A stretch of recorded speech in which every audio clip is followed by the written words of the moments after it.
want to do something this morning that I don't normally do. I normally don't read my message, but I plan to read it this morning. I've written it. I want to read it because I want you to hear it as a story. It's a story. It's a story that's taken from the Bible. Sometimes when we think about God using people in the Bible, we think that they're almost saints, perfect people like Mother Teresa or some family without problems, no one with issues. But I want you to listen to the story.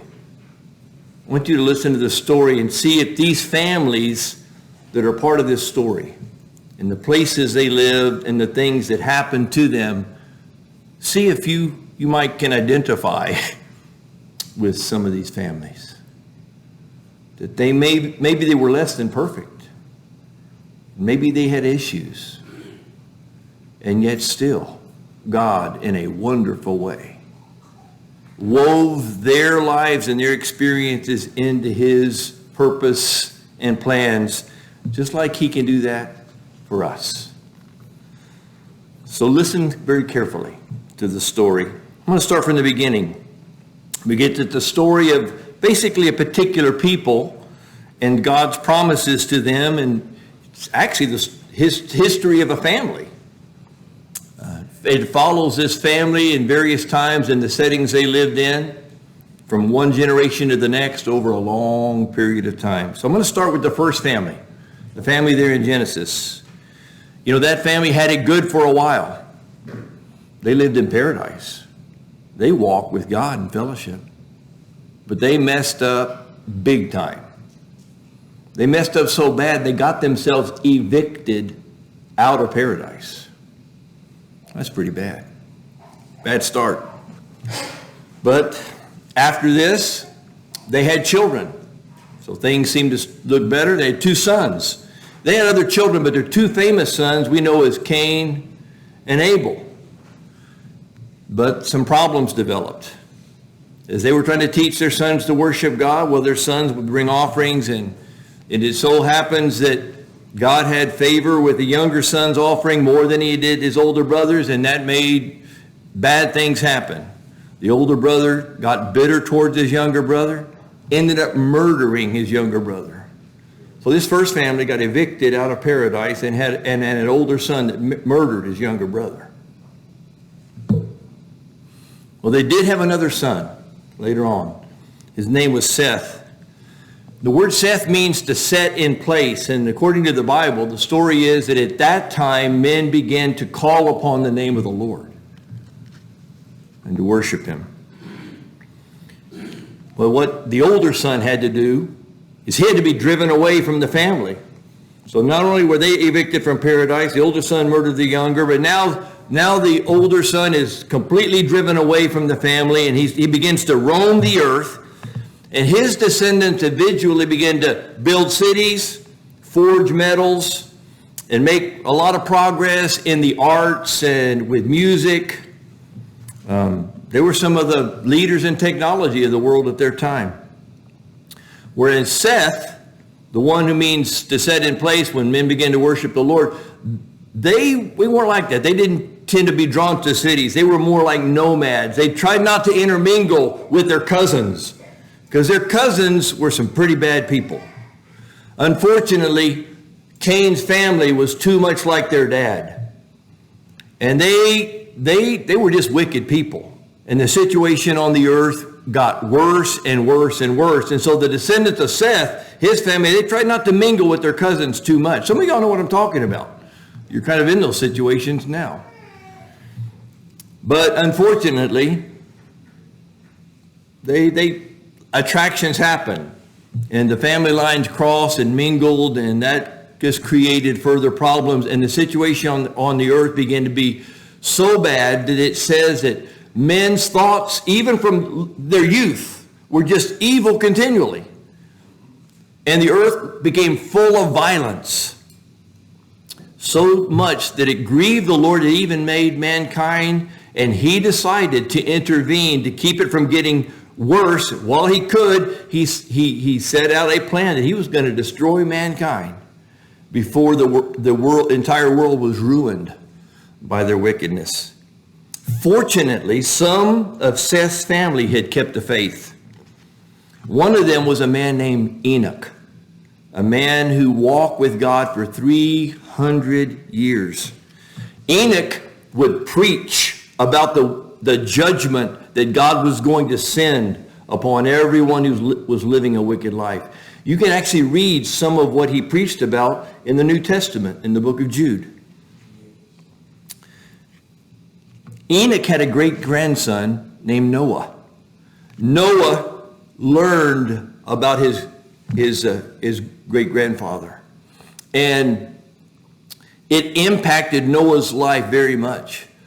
Noah thought about what his great-grandfather would preach, and Noah chose to live the way his great-grandfather did. He was a righteous man. He not like the other people in the world at that time, and God saw it. And this allowed Noah to find favor with God. And so God revealed to Noah what he had planned to do to destroy the earth. And God gave Noah a plan to be able to save himself and his family, his wife and his 3 sons. He had 3 sons and they were married. Noah preached about what was going to happen, but everyone thought he was a fool. No one listened to him. But God was patient during this time. God waited 100 years to send the flood that he had planned to destroy everything that had breath on the earth. All men and all animals. He gave Noah the plan about building the ark that would save himself and his family. But no one else listened but his wife, his 3 sons and their wives. And God was patient while it took Noah 100 years to build this ark. But then it happened. God sent the flood exactly like he said. Noah, his wife, his 3 sons, and their wives were the only ones that were saved. The only ones that survived were the ones that were with Noah in the ark. And the Lord had caused 2 of every kind of animal to join Noah in the ark so that animal life on the earth would be preserved. After the flood, the story continues primarily through the line of Shem, the oldest son of Noah. Shem was the ancestor of a man most of us have heard about, the man Abram. And actually, Shem lived long enough that Abraham might have actually met, or Abram at this time, Abram might have actually met Shem and heard all about the flood. And it affected him. Men began to spread out on the earth after the flood, and Abraham and his descendants found themselves living in one of the most advanced civilizations at that time. He lived in the Mesopotamian region between the Euphrates and the what is the other river? Euphrates? Huh? Tigris? The Tigris and Euphrates River, that's right. And he was living in the city of Ur when God revealed himself to Abram and said, all right, Abraham, I want you out of this place. Leave your country. Leave your relatives. Leave your father's house and come to the place where I will show you. Now, Abraham was 75 years old. He's practically a senior citizen. He'd been married a number of years because it says his wife was barren. She couldn't have any children. So here Abraham, almost a senior citizen, takes his barren wife and what in his possessions and heads out to where he doesn't even know where he's going. But he obeys and he goes. And God led Abraham to the land of Canaan. But he really didn't have any permanent place. Abram lived as a nomad. He just traveled around looking for places that were sufficient to keep his livestock well fed. And at this time, after about 10 years of living in Canaan as a nomad, God appeared to Abraham again and said that he was going to make him, get this, the father of many nations. That he was going to bless him so that he would be a blessing. He says, I'm going to bless all of mankind through you. Your descendants are going to become so numerous, you can't even count them. They're going to be like the stars in the heaven. You're not going to be able to count them. Well, wait, Abraham had been married a long time without kids. His wife was barren. But Abraham did something quite amazing. He believed what God said, even though he was so old The Bible says that God considered that righteousness to him, counted it righteousness to him. It didn't happen right away, though. Abraham had to wait nearly another 25 years to see this promise come about. About 24 years later, God appeared to Abraham on the way to deal with Sodom and Gomorrah. That's when God told Abraham, I want you to circumcise yourself, that other boy that happened with Abraham took the maid of Sarah, Ishmael, and we don't talk about that story. That's kind of one of those family closet things that you kind of keep in the closet. But they did things like that back then. But no, God said it's going to be you and Sarah. Sarai, your wife, is going to have a son. You're going to call him Isaac, which means laughter. And so Abraham did this. Abraham obeyed. He circumcised himself and Ishmael and all the male servants in his household. And 1 year later, to the date, Sarai had a baby boy. She was almost 90 years old. Abraham was nearly 100. Isn't that incredible? Abraham evidently had more children, the Bible said, according to the story. But God made it clear to him that Isaac was going to be the one that is going to carry on the blessing. So the story continues with Isaac, who married Rebekah, and who, after failing to conceive for many years, finally became pregnant. The thing is, her pregnancy was kind of difficult because evidently the babies fought all the time inside the womb. So much so that she kind of wondered about it and asked God about it, prayed about it, and was told there's two boys in your womb. There are going to be two nations, and they're going to wrestle, and the older one is going to end up serving the younger. And so sure enough, when the time for her birth came, she gave birth to twin boys. But they weren't identical twins, not in the least. These guys were as different as night and day. One came out all hairy and red, one came out all fair skinned. Esau, the one hairy red, he was born first. He's the older brother. He was Dad's favorite because he was a man's man, a hunter. He would go out and kill game and bring back, and his dad loved him because this guy was a man's man. Jacob was a mama's boy. He liked to hang around the tent with mama and cling to mama's skirts. And so, already you got issues with that. When you got favorites in a household, you got issues. Okay, so you know how that is. Well, Jacob was an opportunist. You might even say a conniver. And a pretty smart conniver, too. One time, his older brother Esau was coming back from hunting and was starving. He hadn't been able to kill anything, so evidently he may have been hunting a couple of days. He was starving, and Jacob was cooking some bowls, like a bowl of beans, some lentils. And Esau asked for something to eat, and Jacob saw an opportunity. Okay. Sell me your birthright, and I'll give you something to eat. And Esau didn't care much about his birthright. He said, what good is it to me anyway if I die? Of course, all right, it's a deal. So Jacob got his brother's birthright just by being an opportunist. But he didn't stop there. Later on, he heard that his dad Isaac was getting ready to give Esau the blessing that was so important as the firstborn. And Rebekah, his mom, heard about it, and the two of them connived together to cheat the brother out of the birthright. I mean, it took some work because, remember, Esau was all red and hairy and Jacob's this fair skin. So they had this idea of dress him up in his brother's clothes, and they got some goat skin and covered the parts of his arms because his dad was so old he couldn't see. Anyway, the scheme worked. He ended up cheating, deceiving his father into getting the blessing of his brother. But man, as soon as his father and brother found out, it was terrible.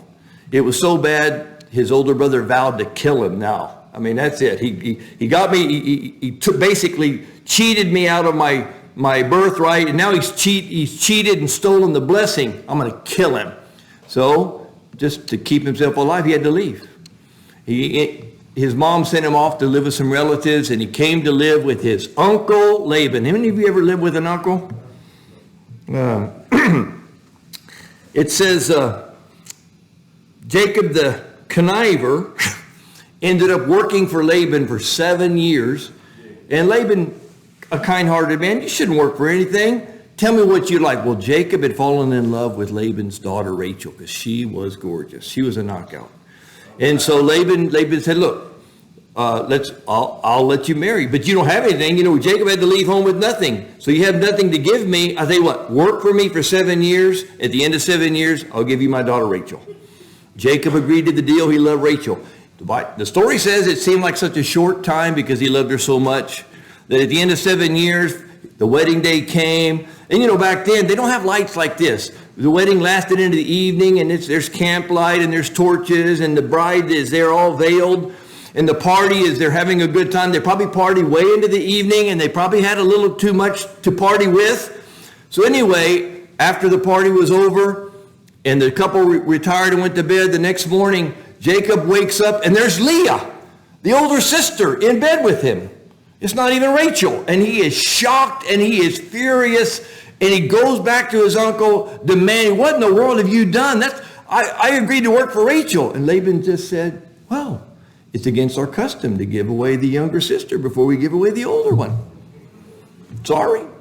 So the conniver had been had. The con man had been conned. What could he say? He's tasted some of his own medicine. But Laban's smart.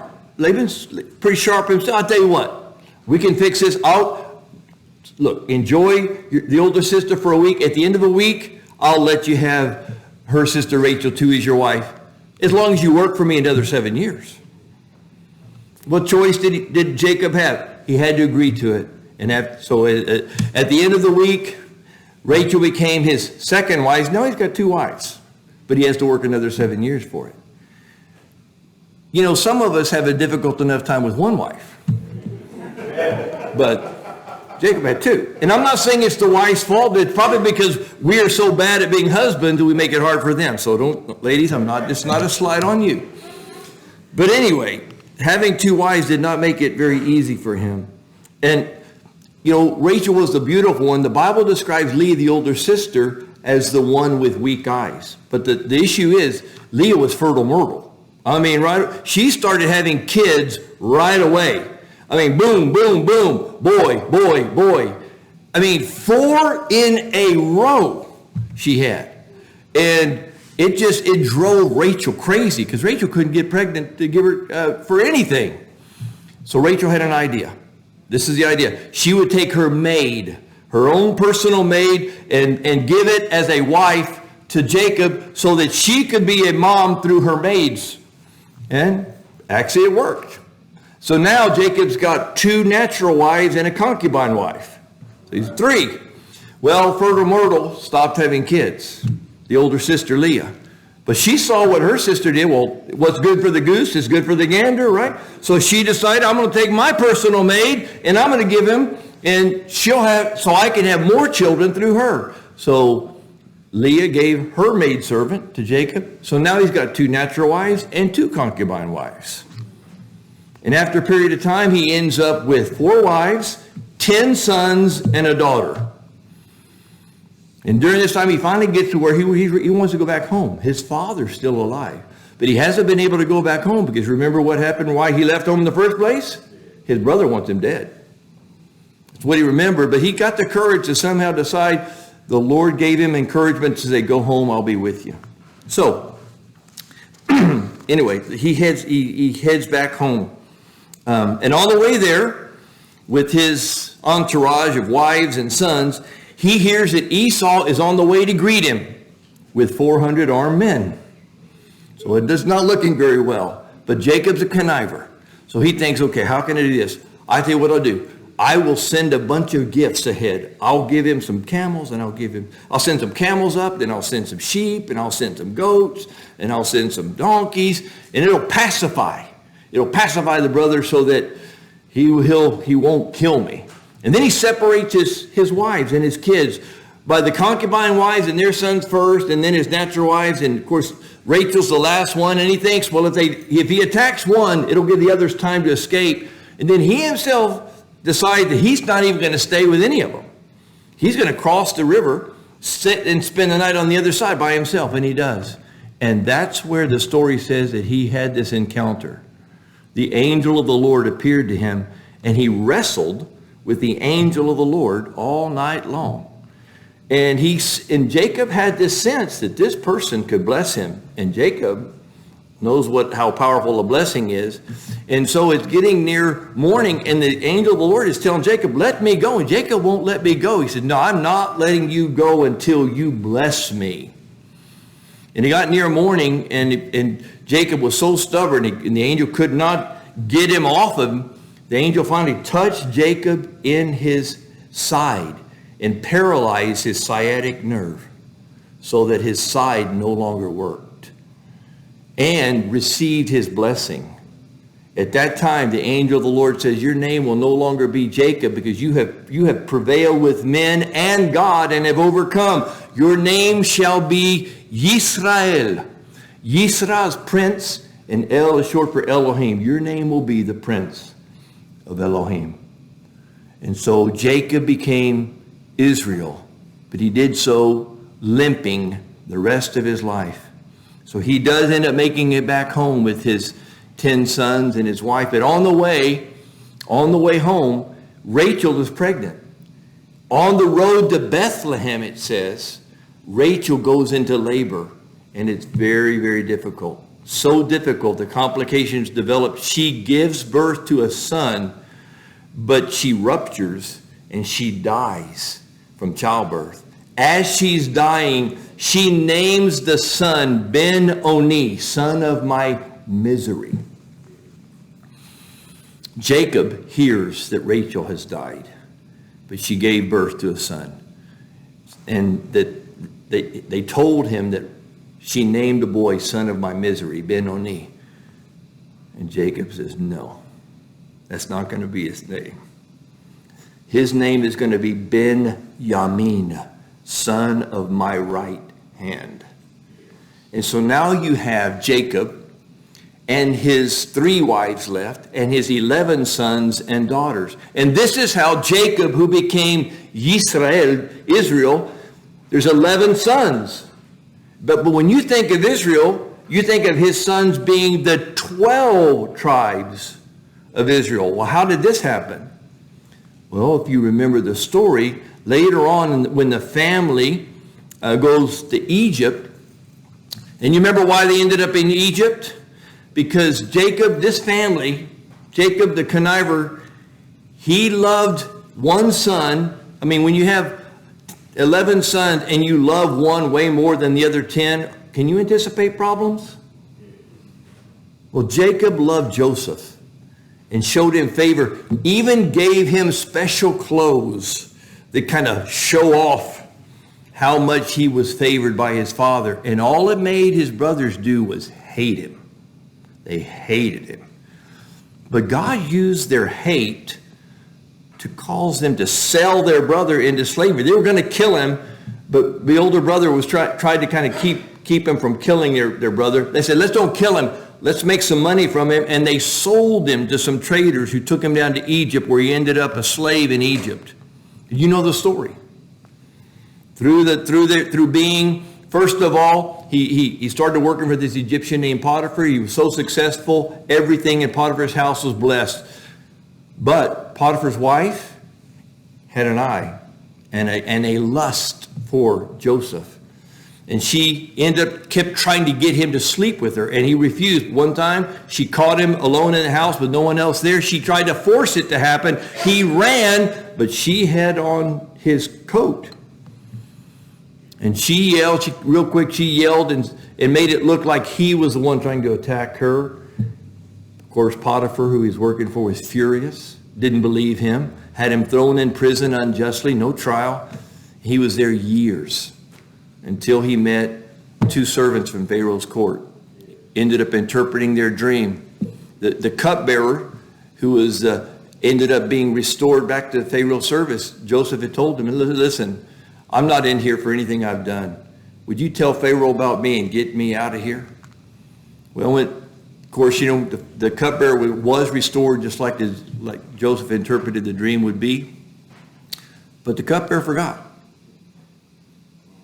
And 2 years went by.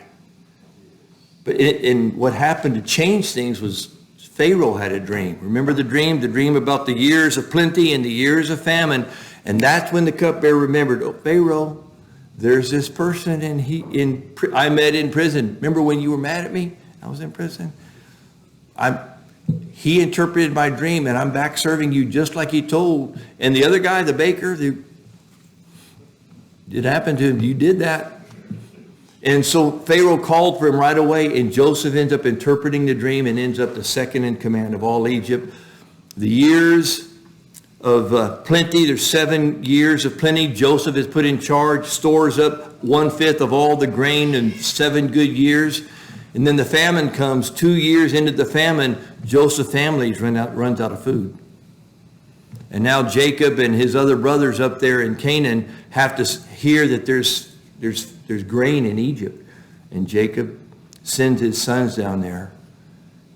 And after almost 18 years, Joseph is in his royal chambers, and these, I believe at that time, 9 other of his brothers come, or 10, maybe 10 of his brothers come and bow down before him.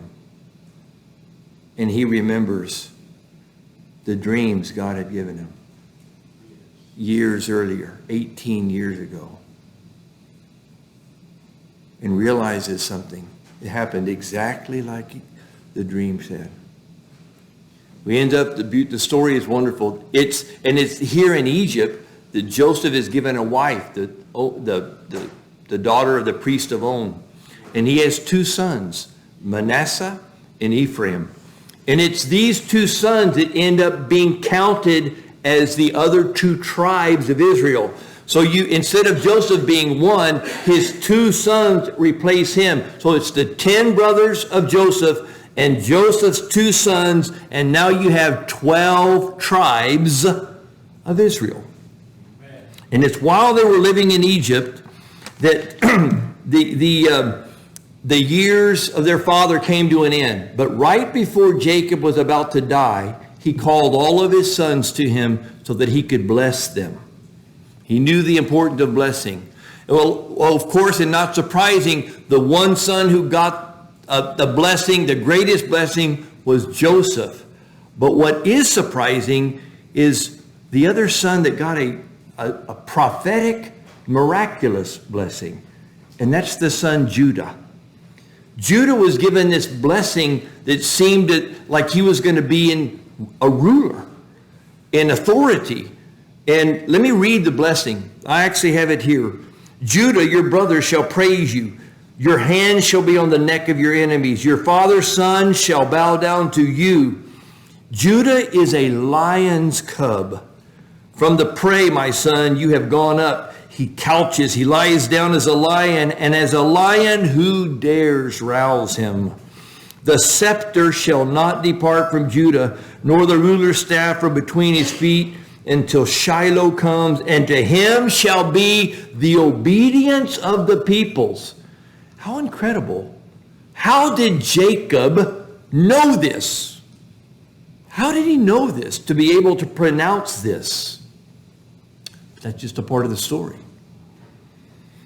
So although the whole family still has important roles to play, because after this, Moses comes and after 400 years of slavery and delivers them, the main part of the story is now going to continue through the tribe of Judah. And they become kind of the focus of God's promise and prophecy. And Judah has 3 sons. But not all of his sons were what we would want as sons. Er was the firstborn, then he had Onan, and then he had a younger son. But the Bible says that Er was wicked and the Lord took his life. He had married this young lady named Tamar. So now Tamar was a widow, and according to the custom, Judah gave Tamar to the other brother, Onan, so that he could continue his brother's line. That was just one of the customs of the day. But Onan didn't have anything to do with it. Onan did everything he could to make sure that Tamar would not become pregnant. And when God saw what was going on, the Lord took his life too. So now Judah has one son left and a daughter-in-law that's seen two of his other sons killed while she was their wife. But he tells her, Tamar, look, you just stay with me, stay in the family. When my youngest son is old enough, I'll give you to him. But he had no intention of doing that. He had already lost two. He only had one left. And sure enough, the youngest son got old enough, but Dad reneged on his promise. And Tamar realized that it wasn't going to happen. She saw the youngest son was old enough to be married, and it never came about. Judah never mentioned it again. During that time, Judah's wife died. And it said they have a traditional period of mourning. After the period of mourning was over, he decided he'd go down and see his sheep being sheared. So he had to travel. Tamar got wind of it, and an idea was born in her mind. She rushed out secretly, disguised herself, and got ahead of him on the way and posed as a temple prostitute in the city where he had to pass by. And as Judah was passing by on the way, he's a man, he's weak, his wife is gone. He gave into a moment of vulnerability, and he notices this prostitute over here, and he approaches her and asks to sleep with her. And he doesn't recognize. Tamar is so well disguised, he didn't recognize her. And she bargains with him, okay, what are you going to give me? If we sleep, if I fulfill it, what are you going to give me? And he goes, I'll give you a lamb from the flocks. I'm going on the way to see me. On the way back, I'll give you this lamb. She goes, well, what are you going to give me in pledge? You got to give me something, so how I know you keep your word. So he gives her two of his things, his seal and his staff, and I think his staff. And so they sleep together, and off he goes. And as soon as they finish sleeping together, Tamar's gone. She's out of there with his staff and seal. And it's interesting, the Lord saw the situation, and Tamar conceived from that time. So when Judah comes back with the lamb to give to the prostitute, she's nowhere to be found. He goes, well, I guess I don't know what to do. Okay. He ends up going back home. 3 months later, Tamar starts showing, and those around her see that she's pregnant, and they report it to Judah. And Judah's told Tamar's been unfaithful. She's been messing around with somebody, and she's pregnant. So he calls her, and he's going to deal with her. And he starts to deal with her until she explains, you're the father. And he is shocked. How can you say I'm the father? Aren't these your items that you gave me in pledge? She shows him the seal and the staff. He leaves her alone. He realizes he's broken his word. He hasn't kept his promise. And she's actually more righteous than he is. She ends up with twins. One of them is named Perez. It's interesting who came from Perez. The next name that you would recognize in the story that came from Perez is named Boaz. You ever heard of a guy named Boaz? Yes. Yeah. Boaz, he has an interesting background. We know Boaz is a righteous man, but he's a descendant of pretty strange situations going on, isn't he? But what's even more strange is Boaz's mother was also a harlot. Boaz's mother was Rahab from Jericho. She married Boaz's dad, Salmon.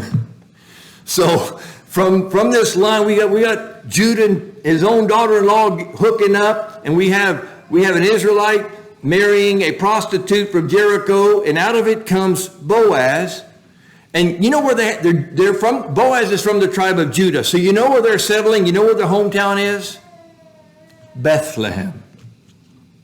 All of this is taking place in the area of Bethlehem.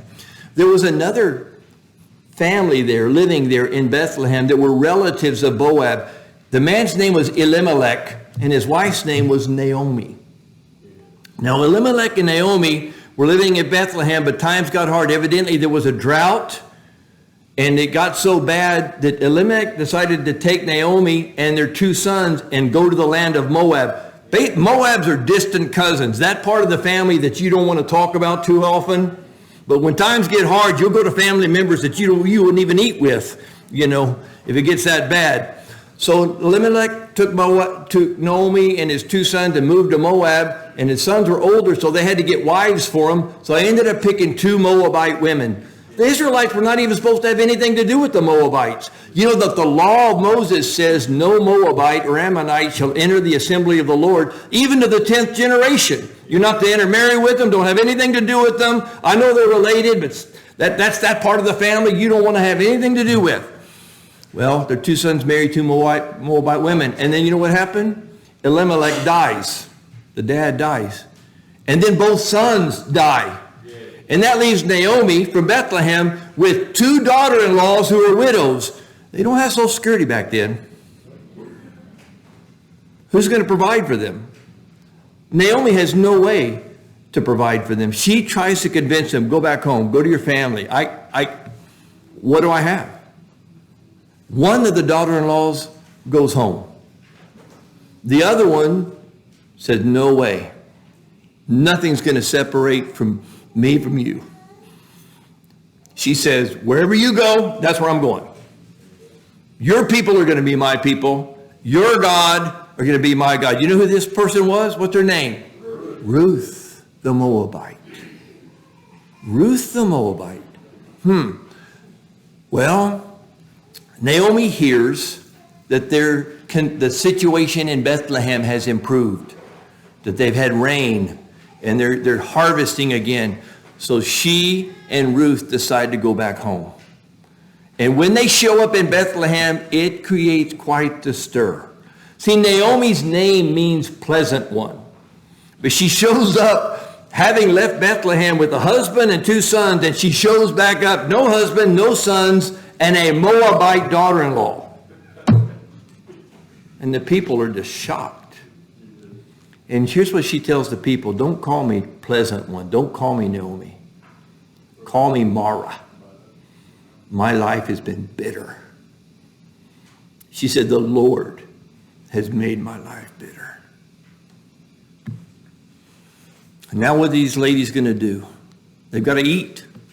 So fortunately, in Israel at the time, they had this provision where the poor could get some food by going to the edges of the where the people were harvesting and picking up scraps from the harvest. Some of the what they call gleanings that were left over that would fall out of the bundles that they were bundling. And Ruth ended up finding this place, and she was gleaning, and it happened to be the field of Boaz, who happened to be a relative of Naomi's husband Elimelech. And when Naomi saw Ruth coming back with this basket full of grain, she asked, where in the world were you today, child? And she said, this older guy named Boaz. And hope revived in Naomi. And she realized God was up to something. This man is a relative. And the story, as you know, goes, Boaz and Ruth married there. And they had a son there. His name was Obed. And Obed had a son there named Jesse. Jesse was Ruth's grandson. And then Jesse had a number of sons there. One of Jesse's sons was named David, Ruth's great grandson. Isn't that incredible? Here in Bethlehem, David is born. And David is the one, you remember, Saul was the first king of Israel. David was the second and the most famous king of Israel because he was the man after God's own heart. The man that God chose, even though he was the youngest of 7 brothers. Jesse in the town of Bethlehem, Samuel the prophet shows up, not explaining why he's there. He just wants to see all of Jesse's sons. Jesse parades all of his sons before him, the oldest to the youngest. Well, almost. Samuel sees the oldest and thinks, man, this guy is it. And he starts to anoint him, and the Lord says, no, don't look at the outward things. I've not chosen him. I, the Lord, look upon the heart. I've not chosen any of these. Samuel turns to Jesse and says, this is all your sons? Well, almost. The youngest one's out with the sheep. Samuel tells him, I'm not sitting down till you call him. And he comes. And that's when David was called from the shepherd's field and comes, and Samuel anoints him with oil. And the Spirit of the Lord comes upon him. And David becomes the greatest king in Israel's history. Amen. And all this takes place in Bethlehem. That's why it's called Bethlehem, the city of David. It's a story. It's a family. You see how much has happened in this family already? The people that God used? And yet, the story doesn't stop there. God promises David that one of his sons is always going to sit on the throne. That his dynasty would last forever. And David receives this promise. But things happen. And not all of David's sons are like David. There's a few good ones. There's some of David's descendants were good. But quite a few of them were so bad. Things just didn't go well. Hundreds of years go by. And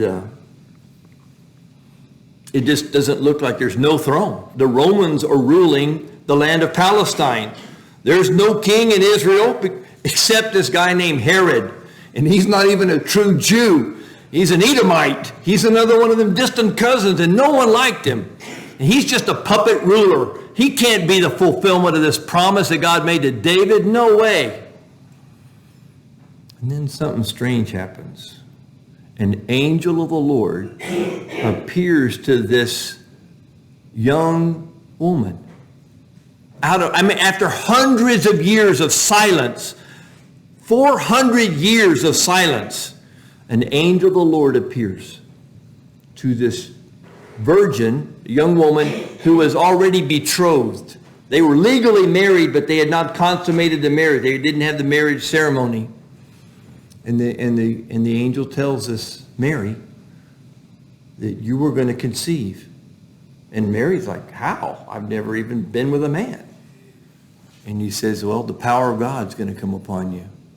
And then child to be born in you is going to be called the Son of God. And Mary is shocked, but it happens. She becomes pregnant. And before long, she has to kind of own up to Joseph. So what would you tell your fiance? Joseph, I'm pregnant, but it's not what you think. I haven't been with any man. God just made me pregnant. Well, if it were you, would you believe? Joseph didn't believe her, but he was a righteous man, so he just made plans to try to put her away. A quiet divorce that would not shame her, wouldn't expose her and make her a public spectacle. But an angel appeared to Joseph and said, no, what Mary told you was true. The child in her womb is going to be called the Son of God, and you're going to name him Jesus because he's going to save his people from their sins.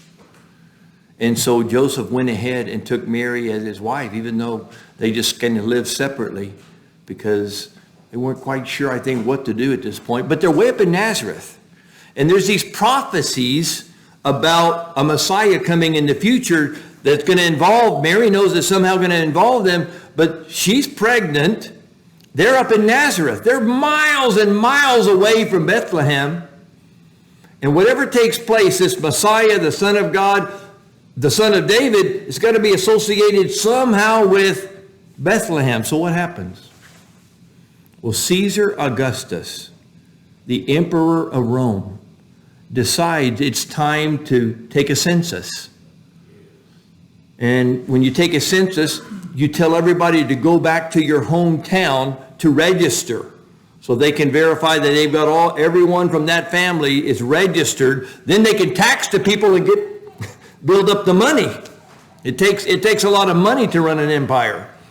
So the decree went forth, and that is the only reason that Joseph would have ever taken his very pregnant wife, Mary, on that kind of journey south. You would never take someone that far along pregnant and travel for miles and miles and miles, whether she walked or whether she rode on a donkey or whether she rode on a horse. You tell me, ladies, 9 months pregnant, how you would do riding on a horse or walking 8 hours a day for a week. Wouldn't be very pleasant. Sleeping on the ground. There's no way Joseph would have ever taken her there, but he was forced to. And so you know where they ended up? Guess where Joseph was from? Bethlehem. Because he happened to be of the house of David. And evidently they traveled a lot slower than everyone else. I mean, your wife's 9 months pregnant. You're not going to make very good time. So everyone else got there ahead of them. So it's no surprise that the story says when they got there, they couldn't find any rooms. All the rooms were already taken. But and I think it's because of the trip. The trip or the trauma or just the right time, we don't know. But when about the time they hit Bethlehem, Mary went into labor, big time. So Joseph doesn't have time to find a kind of room. Everywhere he's checked, they're already all booked. He's forced to do something he would never do on his own. He just finds a place out of the weather. There's a barn behind one of the inns. Yeah, we call it a stable. It's the barn where they keep the animals. And so, because Mary's going to pop anytime, they get back into the barn, and she has her son and wraps him in clothes for warmth. And it was a practice they did. They liked to keep the babies, their arms and limbs tied against them. I think it was a security thing too. But there's no crib. But there is a trough. There's a hay trough right there. We call it a manger. But it's a place where the animals would eat their hay. So she lays the baby right there. And that's the story. A true story. Not a single part of it made up. Real families with real issues, real problems. And God somehow managed through it all to accomplish what he said he was going to do from the very beginning. So why would I want to tell this story? Because I want to tell you, if you're somehow thinking because of what's going on in your family, God could never use you that way, you're just wrong. God uses the most unlikely people. And God uses people that have had problems. And God uses people with family matters that aren't all settled. And God is able to make something beautiful with ordinary people like you and me. Yes. And that's a true story. It's not fiction. It's history. Isn't it beautiful? That's all I want. I just wanted you to hear that this morning.